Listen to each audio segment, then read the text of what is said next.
Good morning students. आज की इस वीडियो में कक्षा 10 के लिए हम लेकर आए हैं आपके लिए फंक्शनल ग्रुप। फंक्शनल ग्रुप मैंने आपको हाइड्रोकार्बन के प्रकार बता दिए थे। हाइड्रोकार्बन से मतलब होता है कि कार्बन और हाइड्रोजन से बना हुआ कोई भी यौगिक जो किससे बना हो, कार्बन से बना हो प्लस हाइड्रोजन से बना हुआ कोई भी यौगिक हाइड्रोकार्बन कहलाता है। हाइड्रोजन से बना हुआ कोई भी यौगिक हाइड्रोकार्बन कहलाता है। सबसे पहला ये 3 प्रकार के बताए थे मैंने आपको। पहला संतृप्त और असंतृप्त। संतृप्त हाइड्रोकार्बन जिनके बीच में कार्बन और कार्बन के बीच में सिंगल बॉन्ड होता है। इनका जनरल फार्मूला CnH2n+2 होता है। असंतृप्त हाइड्रोकार्बन 2 प्रकार के मैंने आपको बताए थे, जिसमें कार्बन और कार्बन के बीच में डबल बॉन्ड होता है या कार्बन और कार्बन के बीच में ट्रिपल बॉन्ड होता है। इनका जनरल फार्मूला CnH2n या CnH2n-2 होता है। ये बहुत ज्यादा स्टेबल होते हैं, अपने आप में संतुष्ट होते हैं। ये अनस्टेबल होते हैं। अब क्रियात्मक समूह क्या होता है, इसके लिए संतृप्त हाइड्रोकार्बन को एल्केन भी कहते हैं। अल्क का मतलब होता है नंबर ऑफ कार्बन एटम। अल्क का मतलब हुआ number of carbon atom.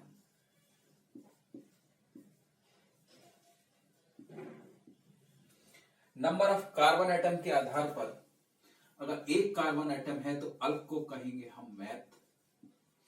2 carbon atom है तो इसको हम कहेंगे एथ। 3 कार्बन एटम है तो इसको कहेंगे हम प्रोप। 4 कार्बन एटम है तो हम इसको कहेंगे ब्यूट। 5 कार्बन एटम है तो इसको हम कहेंगे पेंट। 6 कार्बन एटम है तो इसको हम कहेंगे हेक्स। 7 कार्बन एटम है तो इसको हम कहेंगे हेप्ट। 8 कार्बन एटम है तो इसको कहेंगे ऑक्ट। 9 कार्बन एटम है तो इसे हम कहेंगे नोनेन।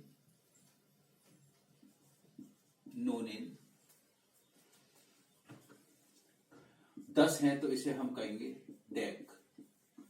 इस तरीके से कार्बन एटम की संख्या के आधार पर अल्क का मतलब होता है 1 कार्बन एटम है तो इसे मैथ कहेंगे। 2 कार्बन एटम है तो इसे एथ कहेंगे। 3 कार्बन एटम है तो प्रोप कहेंगे। 4 कार्बन एटम है तो ब्यूट कहेंगे। 5 कार्बन एटम है तो इसे पेंट कहेंगे। 6 कार्बन एटम है तो हेक्स कहेंगे। 7 कार्बन एटम है तो हेप्ट कहेंगे। 8 है तो ऑक्ट। 9 है तो नोनेन। 10 है तो डेक कहेंगे।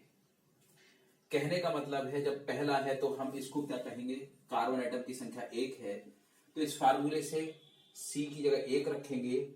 H गुणा 2 H 2 into 1 plus 2 CH4। ये इसका पहला कंपाउंड है, इसका नाम होगा मैथेन।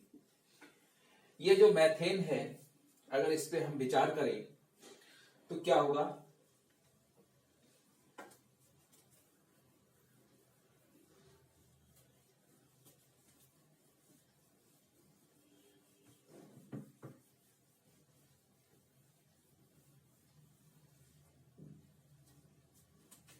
इसमें कार्बन की बाहरी कक्षा में 4 इलेक्ट्रॉन हैं। कोई भी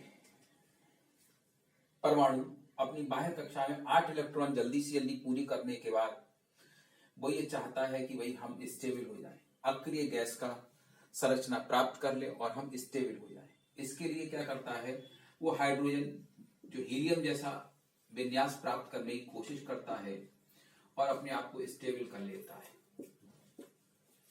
इस स्थिति में मीथेन कार्बन और हाइड्रोजन के साथ कुछ इस तरीके से संतुष्ट स्थिति में है। ये बिल्कुल खुश है अपने आप में, बैलेंस है, स्टेबल है। लेकिन होता क्या है कि जब इसके पास कोई दूसरा लालच देने वाला रिएजेंट आता है, मान लीजिए OH आया है, ये जिसके पास एक निगेटिव चार्ज है, तो ये क्या करता है कि इस H को हटाने के लिए क्या करता है, इनका ब्रेकअप होता है। फिर इस तरीके से ये ब्रेकअप होता है, और जब ब्रेकअप होता है तो ये जो दो इलेक्ट्रॉन साझे के जो थे, जिसमें से एक कार्बन का था, एक हाइड्रोजन का था, वो दोनों ही इलेक्ट्रॉन हाइड्रोजन लेके अलग हो जाता है, और कुछ सिचुएशन ये बनती है H H H, और इस पर एक प्लस चार्ज आ जाता है। ये जो OH निगेटिव चार्ज यहां पर आया, ये क्या करता है, ये OH के पास एक इलेक्ट्रॉन की एक्सेस होती है, इसलिए ये इसके साथ फिर से एक स्टेबल कंपाउंड बना देता है। और अब की बार आप ये देख सकते हैं कि दोनों बॉन्डिंग इलेक्ट्रॉन OH के लगे हुए हैं, और इस स्थिति में इसका करैक्टर खत्म हो जाता है, और अब जो दादागिरी चलती है वो किसकी चलती है, OH आयन की, जो बाहर से आया हुआ है। तो ऐसी स्थिति में ये जो ग्रुप बनता है, इसको हम कहते हैं एल्काइल ग्रुप।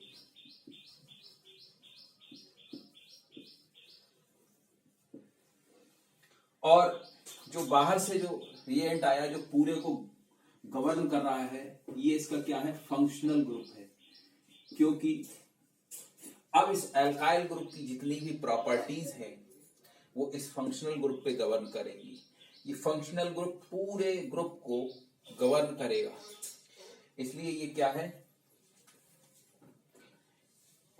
इसको गवर्न करने के लिए इसको हम क्या कहते हैं, ये अल्कोहल भी हो सकता है, एल्डिहाइड भी हो सकता है, कीटोन भी हो सकता है, कुछ भी हो सकता है। तो यहां पर दो चीजें आपको समझने के लिए मिली कि एक एटम भी होता है, नंबर ऑफ एटम्स भी हो सकते हैं। यानी जब हम एल्केन में से एक हाइड्रोजन को हटाकर किसी दूसरे ग्रुप को जब जोड़ देते हैं, और जिससे पूरा ग्रुप नियंत्रित होता है, वो उसका फंक्शनल ग्रुप कहलाता है।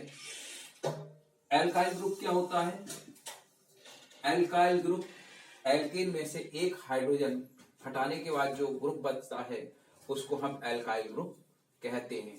तो इसकी परिभाषा नोट कर लीजिए, मैं आपको ब्लैक बोर्ड पर लिखाई दे रहा हूं, नोट करिए।